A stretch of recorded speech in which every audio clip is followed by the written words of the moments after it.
Term one की तैयारी क्या तुम्हारी पूरी हो चुकी है? क्योंकि कॉमर्स बाबा की टर्म वन की तैयारी तो पूरी हो चुकी है। यहां तुम देख रहे हो मैंने यारी को हाईलाइट किया हुआ है। यहां पे टर्म वन में तुम्हारी और मेरी यारी काम में आएगी। मैंने तुम्हारे लिए पूरा कंटेंट तैयार करके रखा हुआ है। क्या 20 डेज प्लेज पूरा तैयार है? जी हां, टर्म वन की तैयारी के अंदर 20 डेज प्लेज पूरा अवेलेबल है। क्या नोट्स पूरे अवेलेबल हैं? जी हां। क्या सैंपल पेपर्स अवेलेबल हैं? बिल्कुल। क्या गेस्ट पेपर्स अवेलेबल हैं? जी हां, जिस दिन गेस्ट पेपर आएंगे तुम्हें सबसे पहले मिल जाएंगे। क्या मैं उसके अंदर तुम्हारे लिए वर्कशॉप लेके आने वाला हूं? जी हां। अगर टर्म वन की तैयारी में तुम मेरे साथ हो, तुम कॉमर्स बाबा के साथ हो, ये यारी फॉलो करना चाहते हो, मैंने तुम्हें डिस्क्रिप्शन में भी लिंक देके रखा है और कमेंट बॉक्स में भी लिंक देके रखा है। आ जाओ, मिलके तैयारी करेंगे, जहां ऑलरेडी तुम्हारा पूरा 20 डेज प्लेज अवेलेबल है, साथ साथ में तुम्हारे नोट्स अवेलेबल हैं, सैंपल पेपर्स अवेलेबल हैं और जो गेस्ट पेपर आएंगे फ्री ऑफ कॉस्ट आएंगे और तुम्हें वर्कशॉप अटेंड करने को मिलेगी, that too completely free of cost, so that exam से एक रात पहले जो तुम्हारी एंजाइटी होती है वो कंप्लीटली खत्म हो जाए, क्योंकि तुम मेरे साथ बैठे रहोगे live. Accounts, economics, business studies के एग्जाम की एक रात पहले मेरे साथ तुम बैठोगे और वर्कशॉप अटेंड करोगे। तो मिलता हूं तुमसे, डिस्क्रिप्शन बॉक्स में लिंक है, जाके सपोर्ट जरूर दिखाना। शुरू करते हैं। मैं गया नहीं हूं, जो डिस्क्रिप्शन में लिंक है उसमें फ्री वीडियोस भी हैं, जाके एक बार देख लेना ताकि तुम्हें एटलीस्ट पता लग जाए कि तुम कितने ऑसम फैमिली के मेंबर बनने वाले हो। अब शुरू करते हैं।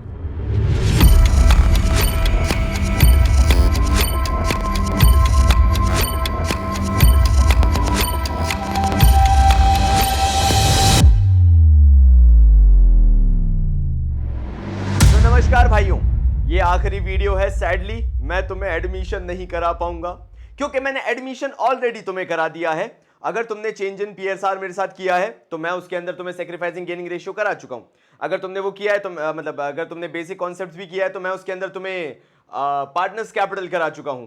अगर तुमने अगेन मेरे साथ चेंजिंग पीएसआर किया है तो मैंने उसमें पार्टनर्स कैपिटल की डिटेलिंग करवा दी है, रीवैल्यूएशन करवा दिया है, बैलेंस शीट करवा दिया है, reassessment of liabilities and revaluation of asset भी करवा दिया है। दैट मींस जिस हिसाब से सीबीएसई ने सिलेबस बनाया था, मैंने तुम्हें बिना बताए एडमिशन का कंटेंट ऑलरेडी तुम्हें पढ़ा दिया है। एंड मुझे इस पे बड़ा प्राउड फील भी हो रहा है कि मैंने तुम्हें बिना बताए ये चीज कर दी। बस एक ही चीज बनती है जो दो चीजों को जोड़ेगी, मतलब दो चैप्टर्स को जोड़ेगी, वो है गुडविल का बेसिक मीनिंग, वैल्यूएशन क्या होता है और गुडविल की एडमिशन के टाइम पे एंट्री क्या होती है। तो इन दोनों चीजों को आज मैं जोड़ूंगा गुडविल वाले इस वीडियो में, जहां मैं एडमिशन के क्वेश्चंस भी कराऊंगा और जो nature and valuation of goodwill है उसके भी कराऊंगा as per accounting standard 26 given in your syllabus. तो बिना किसी देरी के शुरू करते हैं।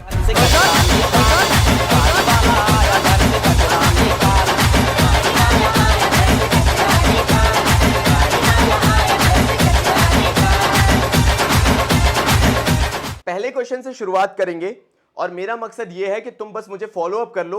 इन क्वेश्चंस के अलावा तुम्हें और कुछ करने की जरूरत नहीं पड़ेगी। सो कहा गया capital of the firm of Anuj and Binu है, कैपिटल दी हुई है 10 लाख टोटल में है and the market rate of interest is 15%। तो 10 लाख रुपए लगा के जो एक्चुअल में मार्केट से कमाया जा सकता है वो 15% है। अब ध्यान से देखो, यहां पे बोला गया annual salary to partner 60,000 each है, ये अपनी सैलरी 60,000 ईच निकाल के लेके चले जाते हैं। Profit for the last 3 years 3,60,000 और 4,20,000, ये 3 साल से जो प्रॉफिट कमा रहे हैं उसके बारे में यहां पे दिया हुआ है। Goodwill of the firm is to be valued on the basis of 2 years purchase of the last 3 years average. तब तुम्हें समझ में आएगा नहीं मैं कहना क्या चाह रहा हूं। देखो, तुम्हें गुडविल समझने के लिए थोड़े लॉजिक से चलना पड़ेगा। अकाउंट्स में लॉजिक काम करता है, वरना सांसें उखड़ने लगेंगी, ऊपर नीचे होने लगेंगी और गुडविल कभी समझ में नहीं आएगा। तो तुम्हें बेसिकली दो प्रकार की गुडविल लिखी हुई दिखेंगी। पहली गुडविल होती है जो तुम्हें बैलेंस शीट में अक्सर नजर आएगी। अब वो जो बैलेंस शीट में गुडविल तुम्हें लिखी हुई दिखती है वो कौन है? और ये जो गुडविल वैल्यू करते हैं जब नया पार्टनर आता है या किसी और केस में गुडविल का वैल्यूएशन होता है, VALUATION, वैल्यूएशन होता है, ये कौन सी गुडविल होती है जो अधिकतर हमने एडजस्टमेंट्स में लिखी देखी है या यहां पे अभी हम जिस गुडविल की बात कर रहे हैं? तो जो पहली गुडविल मैंने तुम्हें बताई अक्सर तुम बैलेंस शीट में लिखी देखते हो, ये होते हैं बिजनेस के पुराने पाप। बिजनेस यानी कंपनीज तो नहीं बोलूंगा, माफी, गलती हो गई, बहुत ही बड़ी गलती हो गई। मैं बात कर रहा हूं पार्टनरशिप्स के पुराने पाप। अब हुआ क्या होगा, पार्टनरशिप ने किसी और का बिजनेस खरीदा होगा। जब वो किसी और का बिजनेस खरीद रही थी तो उस पार्टनरशिप फर्म को पता था कि ऑब्वियसली वो बिजनेस प्रॉफिटेबल है, तभी हम उसको खरीद रहे हैं। लॉजिकल है, आप किसी डूबते हुए बिजनेस को नहीं खरीदते, आप हमेशा उठते हुए बिजनेस को खरीदते हो। तो आपने, क्योंकि आपकी पार्टनरशिप फर्म बहुत अच्छा कर रही थी, आपको एक बिजनेस दिखा जो खुद बहुत अच्छा कर रहा था, आपने उसको खरीद लिया। अब वो आपको सिर्फ एसेट्स की प्राइस जोड़ के या नॉर्मल प्राइस जोड़ के तो आपको बेच नहीं देगा। वो क्या करेगा, वो बोलेगा कि भैया जो प्राइस मेरी बेस है, जिसके सारे एसेट्स वगैरह वैल्यू होते हैं, प्लस जो ऊपर से वैल्यू बनती है, अब मैं बोलूंगा ऊपर से कौन सी वैल्यू बनती है बे, तो वो बोलेगा सर जी एक बात बताओ, आप मेरा चलता चलता बिजनेस खरीद रहे हो जो बढ़िया कर रहा है तभी आप मेरे से खरीद रहे हो। मैं कहूंगा हाँ बिल्कुल, ऑब्वियसली डूबता हुआ होता तो तुमसे तुम्हारे पिताजी नहीं खरीदते। तो उसने बोला बिल्कुल सही बात बोले सर, आप यहीं पे रुकिएगा। अगर आप मेरा चलता हुआ बिजनेस खरीद रहे हो तो आपको तो पहले दिन से मुनाफा है। मैंने कहा हाँ बिल्कुल है, तभी तो खरीद रहा हूं। तो उसने बोला सर जब आपको ये बिजनेस में पहले दिन से मुनाफा है, एडवांटेज मैं आपको दे रहा हूं, एक रनिंग बिजनेस दे रहा हूं, तो मैं उसका कुछ तो ऊपर से लूंगा। मैंने कहा लॉजिक तो है। फिर उसने मुझे और इमोशनल किया, पता है कॉमर्स वाली मिल गया था मुझे, बिल्कुल ठेठ ऐसा लग रहा था, कोई गुजराती था मुझे ऐसा लग रहा है, या तू ही था है ना, चाय सुट्टा बार की फ्रेंचाइजी बेच रहा था मेरे को। तो हुआ क्या, उसने मुझे बताया कि सर मान लेते हैं आप अपना ब्रांड बनाते हो, हमारी कंपनी जिसमें काम करती है या हमारा पार्टनरशिप फर्म जिसमें काम करता है, आप वो ब्रांड में, आप वो प्रोडक्ट में अपना नया नाम कमाते हो, आपको लग जाएंगे 2-3 साल, 4 साल या 1 साल ही लग जाएगा, हम आपको चलता चलता बिजनेस दे रहे हैं, तो सर उसके बदले तो हम कुछ लेंगे। अब ऑब्वियसली मैं बेस प्राइस के ऊपर से जो भी प्राइस दूंगा वो कहलाएगी गुडविल। तो मैंने उसको वो गुडविल पे की और मैंने उसका बिजनेस खरीद लिया। बट ऑब्वियसली मैंने उसको वो गुडविल इसलिए दी क्योंकि वो बिजनेस फर्म प्रॉफिट कमाता था।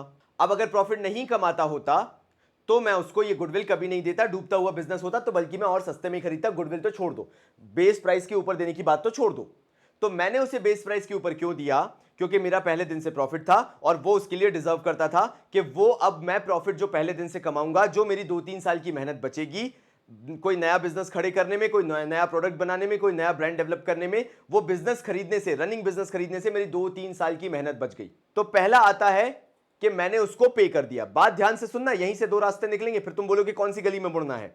यहां पे मैंने उसको पे किया, से for an example 5 lakh base price थी, मैं उसको 2 लाख ऊपर से और देके आया उसकी गुडविल के नाम का, और मैंने टोटल 7 लाख रुपए दिया।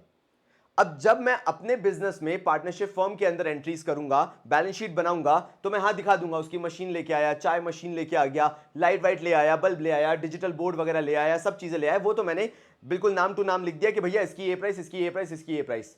लेकिन जो मेरा ऑडिटर था वो बैठा बैठा शातिर तरीके से देख रहा था। बोला सर 5 लाख का तो आपने हिसाब दे दिया, ये जो 2 लाख एक्स्ट्रा देके आए हो उसका क्या हिसाब है। मैंने बोला भाई वो तो मैंने गुडविल के नाम का दिया है। तो ऑडिटर मुझसे पूछता है ये गुडविल का मतलब क्या हुआ। मैंने कहा भाई देख यार, उसका रनिंग बिजनेस था, उसका चलता चलता बिजनेस था, मैंने खरीद लिया, मैंने उसको एक्स्ट्रा पैसे दे दिए, अब मुझे पहले दिन से प्रॉफिट है।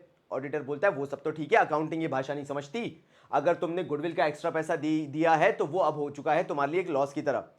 Normally goodwill is an intangible asset, बिल्कुल सही है, लेकिन गुडविल जो राइट ऑफ जिस सेंस में होती है वो फिक्टिशियस एसेट होता है। तो गुडविल एक तरीके का तुम्हारा लॉस है treatment wise, TREATMENT, treatment wise. वैसे गुडविल इंटेंजिबल एसेट है, बिल्कुल सही, लेकिन ट्रीटमेंट वाइज गुडविल एक इंटेंजिबल एसेट है। क्यों? क्योंकि तुम 5 लाख की चीज 7 लाख में खरीद के आए हो, मतलब 2 लाख का अपना नुकसान करा के आए हो, और इसलिए उसको एसेट साइड पे गुडविल करके दिखा रहे हो, क्योंकि वो अगेंस्ट द कैपिटल है। कैपिटल लायबिलिटी साइड होती है, सीखी ना मेरे से बैलेंस शीट, तो कैपिटल लायबिलिटी साइड हुई, तो उसके ऑपोजिट एसेट साइड हमने गुडविल दिखा दी, ये बताते हुए कि ये गुडविल हमारे लिए लॉस है, हम 5 लाख की चीज के लिए 7 लाख पे आउट करते हुए आए हैं।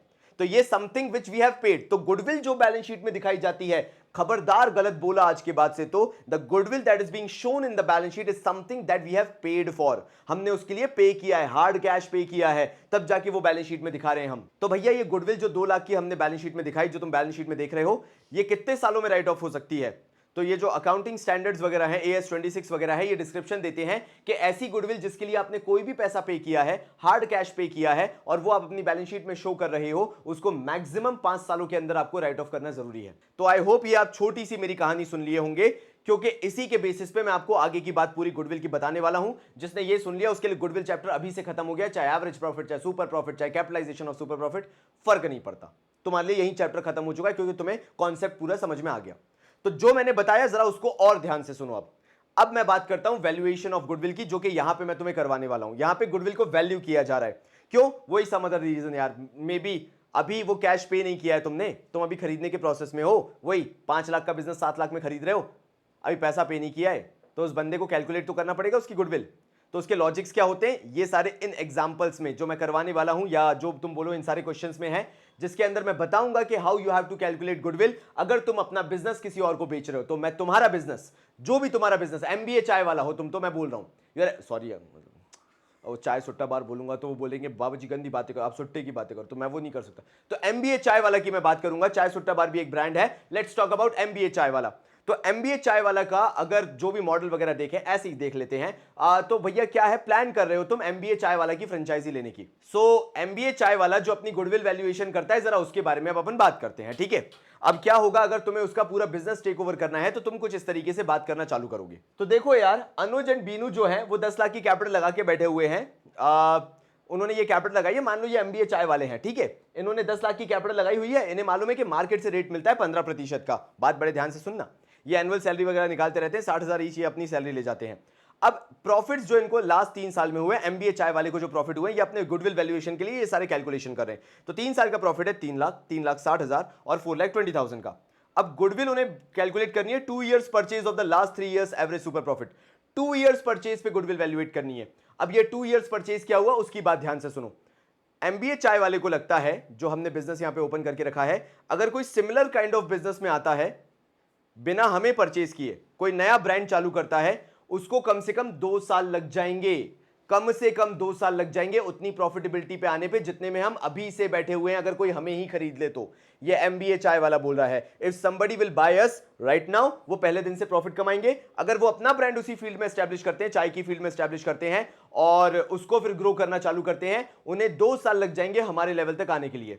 तो इसलिए वो जब भी पैसा मांगेंगे किसी से, चाहे गुडविल का ही पैसा क्यों ना मांग रहे हो, goodwill is all about profits यार, कि भाई हम आपको 2 साल का एडवांटेज दे रहे हैं तो उतने अमाउंट का प्रॉफिट हमें चाहिए गुडविल के फॉर्म में, ऐसा मांगा जाता है। तो इसलिए 2 इयर्स परचेज से इस क्वेश्चन में मल्टीप्लाई होगा, क्योंकि अगर आप ये बिजनेस खरीदते हो तो आपको 2 साल का एडवांटेज मिल रहा है। जो एडवांटेज मिलता है वो फ्री का नहीं होता। प्रॉफिट में आपको अगर मिलेगा, पहले दिन से प्रॉफिट कमाओगे तो आपको बदले में उनको क्या देना है, जल्दी बताइए। जी बिल्कुल सही, गुडविल देना पड़ेगा, बिकॉज आप पहले दिन से प्रॉफिट कमा रहे होगे। तो यहां पे भी वही हुआ। सबसे पहले हम क्या करते हैं, गुडविल ऑफ द फर्म है, उन्होंने बोला लास्ट 3 इयर्स के एवरेज सुपर प्रॉफिट के बेसिस पे अपन को निकालना है, ठीक है। अपन को कोई दिक्कत नहीं है, अपन निकालना चालू करते हैं। अपन सबसे पहले देखते हैं कि इन्होंने सोल्यूशन कैसे किया है। तो सबसे पहले इन्होंने निकाला है एक्चुअल प्रॉफिट 3,60,000। अब तुम मुझसे पूछोगे बाबा जी बस ये बता दो ये 3,60,000 कैसे आया। बेटा मैंने क्वेश्चन ही इसलिए लिया था ताकि मैं तुम्हारे सामने हीरो बन सकूं। तो ध्यान देना, मैं तुम्हें ये 3,60,000 सिखा रहा हूं कि कैसे निकालना है। अब तुम्हें उसके लिए क्या करना पड़ेगा, जरा यहां पे आना पड़ेगा, जो मैं बताने वाला हूं। देखो यार, ये 3,60,000, 4,20,000 और 3 लाख 3 साल की प्रॉफिट है। अगर मैं तीनों को प्लस करता हूं, 3 6 लाख, 6 4 10 लाख, तो 10,80,000 टोटल प्रॉफिट हो रहा है 3 साल का मिला के। अगर मुझे इसका एवरेज निकालना है तो मैं डिवाइड बाय 3 कर दूंगा। 3 1 3 होता है, 3 3 9 होता है, एक बचेगा, 3 6 18 और ये भैया 4 0। तो 3,60,000 एक्चुअल में कुछ नहीं है, जो हम एवरेज बेसिस पे प्रॉफिट कमा रहे हैं वो एवरेज प्रॉफिट है 3,60,000 का। अब मैं चाहूं तो पूरे एवरेज से वो जो सैलरी पे आउट करता हूं ना पार्टनर्स को 60,000 ईच की, 2 पार्टनर हैं, दोनों पार्टनर की अगर मैं सैलरी माइनस कर दूं तो मेरे पास आ जाएगा, ये रहा 60,000 ईच है ना, दोनों पार्टनर अनुज और बीनू की, तो आ जाएगा दोनों पार्टनर की मिला के सैलरी 1,20,000। तो मैं पूरे एवरेज से इकट्ठा 1,20,000 माइनस कर चुका हूं। कर सकता हूं, क्यों कर सकता हूं, क्योंकि अगर 1,20,000 एक साल में दे रहा हूं तो 3 साल में मैंने 3,60,000 सैलरी दे दी होगी, ठीक है। 3,60,000 मेरे को देना होगा, यानी इस प्रॉफिट से माइनस करना होगा, तो मैं डिवाइड बाय 3 करता हूं तो एवरेज सैलरी निकल के 1,20,000 ही आ रही है। समझ में आया, इसलिए मैंने डायरेक्टली 1,20,000 ही माइनस किया है। सैलरी माइनस करके देखते हैं कि नेट एक्चुअल प्रॉफिट आप कितना कमा रहे हो। तो ये निकल के आया 2,40,000 का प्रॉफिट। अब नॉर्मल प्रॉफिट देख लेते हैं कि इस बिजनेस में कितना कमाया जा रहा है। तो अगर नॉर्मली कोई भी बंदा आता है इसमें बिजनेस करना चालू करता है 10 लाख रुपए लगा के, तो वो माफी चाहूंगा, वो 15% का कमा सकता है। तो यहां पे देखा नॉर्मल प्रॉफिट 15% कमाना मतलब वो 1.5 लाख रुपए कमा सकता है। हम कमा रहे हैं 2,40,000। हमने अपने एवरेज प्रॉफिट्स के थ्रू देखा, एक कोई नॉर्मल प्रॉफिट अगर कमाएगा इस बिजनेस में आके अभी आकर, तो वो 1.5 लाख रुपए कमाएगा। मतलब एमबीए चाय वाले का ये कहना है कि अगर आप हमारा बिजनेस खरीदते हो तो आप 2,40,000 कमाओगे, अगर आप खुद चालू करोगे तो आप 1,50,000 कमा पाओगे। बेचारा बहुत ही बुरी बात हो गई यहां पे, तो मतलब एकदम नीचे दिखाने वाली बात हो गई। तो एक्चुअल में देखा जाए इसके बीच का डिफरेंस कितना आ रहा है, 90,000 का। अब ये 90,000 हो गया सुपर प्रॉफिट। गुडविल का भी उन्होंने बोला है, उन्होंने बोला 2 इयर्स परचेज पे निकालो। हम कम से कम 2 साल की वैल्यूएशन पे उनसे पैसा लेंगे गुडविल के नाम का, अगर हम अपना बिजनेस एमबीए चाय वाला का बेचने को तैयार हो जाए। तो 2 साल के बेसिस पे of last 3 years average super profit, तो लास्ट 3 ईयर का ही तो निकाला, ये देखो ना, डिवाइड बाय 3 करके एवरेज सुपर प्रॉफिट निकाला, जो भी माइनस करके निकाला अपन ने। तो हमने क्या किया, super profit into number of purchase year किया, यानी हमारे पास 1,80,000 आया। हम सामने वाले से 1,80,000 की गुडविल मांगेंगे कि सर अगर आप हमारा बिजनेस खरीदना चाहते हो, we are willing to sell our business, आप ले लो, हमें कोई परेशानी नहीं है, लेकिन उसके लिए आपको जो हम एडिशनल प्रॉफिट कमाते हैं, जो हम सुपर प्रॉफिट कमाते हैं, उसके बेसिस पे हमें गुडविल देनी पड़ेगी, और वो गुडविल आएगी 2 इयर्स परचेज पे, आपको कैलकुलेट करके देनी पड़ेगी। अब काफी लोग पूछेंगे कि बाबा जी प्लीज ये बताओ ना मेथड कौन सा है। यही दिक्कत है, अगर तुम्हें एमसीक्यूज आएंगे, ऐसा किसी बुक में नहीं लिखा कि they will be coming on specific topic based के क्या पूछ लिया जाएगा, ये कौन से टॉपिक का है, ये कौन से मेथड का है, कुछ भी आ सकता है। वहां तुम्हें ऑन द स्पॉट ये दिमाग लगाना है कि इसमें क्या कॉन्सेप्ट लगेगा। अगर तुम्हें बेसिक आइडिया आ गया, जो मैंने पूरी राम कहानी बताई इस पर्टिकुलर वीडियो के अंदर, तुम्हें आराम से ये टॉपिक बनने लगेगा। अब ये वाली भी राम कहानी सुन लो। फर्म ने एवरेज प्रॉफिट अर्न किया है 3 लाख का, ठीक है, फर्म एवरेज प्रॉफिट अर्न करती है 3 लाख का, लास्ट फ्यू इयर्स में 3 लाख का एवरेज रहा है। नॉर्मल रेट ऑफ रिटर्न 15% है। एसेट्स ऑफ द बिजनेस पर 17 लाख। लायबिलिटीज हटा दो इसमें से, क्योंकि जब भी तुम नेटवर्थ देखते हो किसी भी बिजनेस की तो लायबिलिटीज हटा के देखते हो। तो 17 लाख में से 2 लाख हटा दो तो 15 लाख रुपए की है, ठीक है। 15 लाख पे 15% का रिटर्न मिल रहा है जनरली देखा जाए तो। फिर यहां पे बोला गया गुडविल निकालो कैपिटलाइजेशन ऑफ एवरेज प्रॉफिट से। अरे भाई यहां पे तो बाबा जी आप बोल रहे थे कि आएगा नहीं, मैं तो कह रहा हूं गोली मारो उसको, मेरे को नहीं पता कैपिटलाइजेशन ऑफ एवरेज प्रॉफिट क्या होता है। मैं तो ये देखूंगा कि इसमें कौन सा मेथड मैं लगा सकता हूं। देखो यार, एक तो हो गया कि तुम 3 लाख रुपए कमा रहे हो। अब अगर कोई और बिजनेस कमाता है 3 लाख रुपए के हिसाब से, 3 लाख रुपए लगा के, तो मुझे उसकी कैपिटल निकालनी है कि उसको कितनी कैपिटल की जरूरत पड़ेगी। तो मैं क्या करूंगा, ये 3 लाख इंटू ये जो इंडस्ट्रियल स्टैंडर्ड है ना, इसका उल्टा कर दूंगा, 100/15 कर दूंगा। तो 5 3 जा 15, 5 2 जा 10 और 0, और ये 3 1 जा 3 हो जाएगा, ये 1 लाख रुपए हो जाएगा। 1 लाख इंटू 20।